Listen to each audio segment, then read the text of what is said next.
अस्सलामु अलैकुम वरहमतुल्लाहि वबरकातुहू।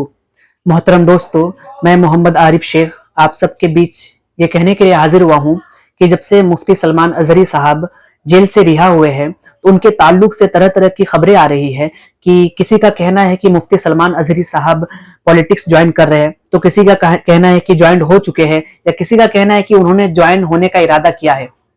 तो अगर ये खबरें सच है तो फिर बहुत अच्छी बात है, वरना अगर नहीं तो मैं पर्सनली चाहूंगा कि मुफ्ती सलमान अजहरी साहब ही नहीं, उनके अलावा भी उलमा की वो जमात जिनके फॉलोअर्स लाखों में है, उन्हें पॉलिटिक्स में आना बहुत जरूरी है।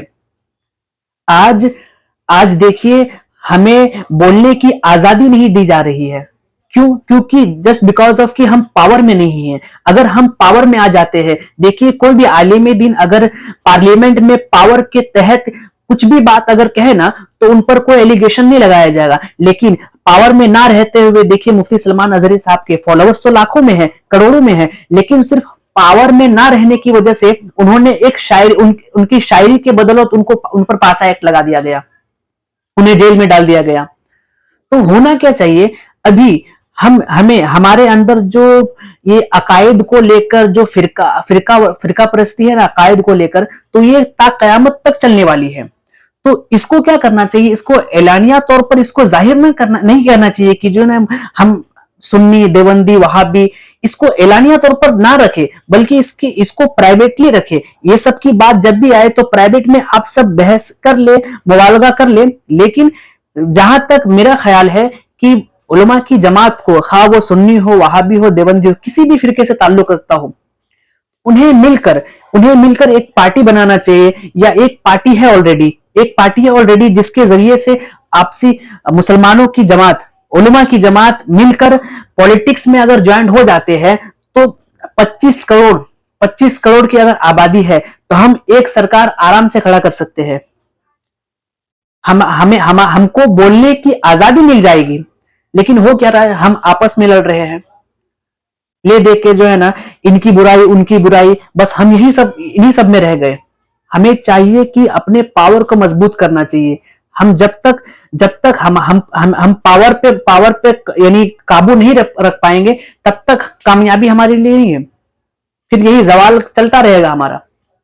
तो मैं बस, मेरा मैसेज यही है कि आप सबको कि, और जो कोई भी हजरात, जितने भी मुसलमान ये ख्याल रखते हैं कि मुसलमानों को पॉलिटिक्स में या उलमा को पॉलिटिक्स में नहीं आना चाहिए, पॉलिटिक्स बहुत गंदी चीज है, तो मैं कहूंगा कि आप बहुत गलत है।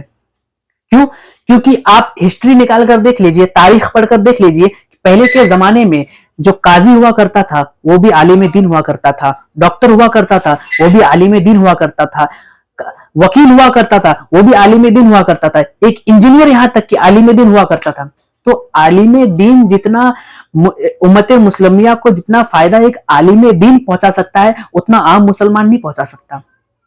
मेरी बस छोटा सा मैसेज है मेरा, आप सबको पहुंचाने का इरादा है कि एक हो जाइए, और एक है होने से मुराद ये अकायद का, जैसे मैंने कहा कि अकायद को लेकर बहस जो है ता कयामत तक चलता रहेगा। इसको साइड में रखकर आपसी एक पार्टी बनाए, जिसमें कि जो मशहूर और मारूफ मुकर्रिरीन है, जिनकी बात लोगों में पहचानी जाती है, जिनकी सुनी जाती है, जिनको लोग सुनना पसंद करते हैं, उनको टिकट दी जाए या यूं कह सकते हैं कि उन्हें एक मनसब दिया जाए पॉलिटिकली, ताकि वो अपनी बात खुलकर कह सके, ये ना कि कहने में डरे। क्योंकि अगर हमारे पास पावर नहीं रहेगा, पावर ना रहने की वजह से अगर हम कुछ भी कहते हैं तो हम पर झूठा मूठा आरोप लगाकर हमें फिर अंदर कर दिया जाएगा। इसलिए इसका सबसे मेन तरीका यही है कि हमारे अंदर पॉलिटिकली अगर हमारे पास पावर रहेगा तो हम कुछ कर सकते हैं। बहुत जरूरी है, इस पर गौर करने की जरूरत है मोहतरम दोस्तों। बस मैं यही कहना चाहता हूँ, रुखसती लूंगा। अस्सलाम वालेकुम रहमतुल्लाहि व बरकातुहू।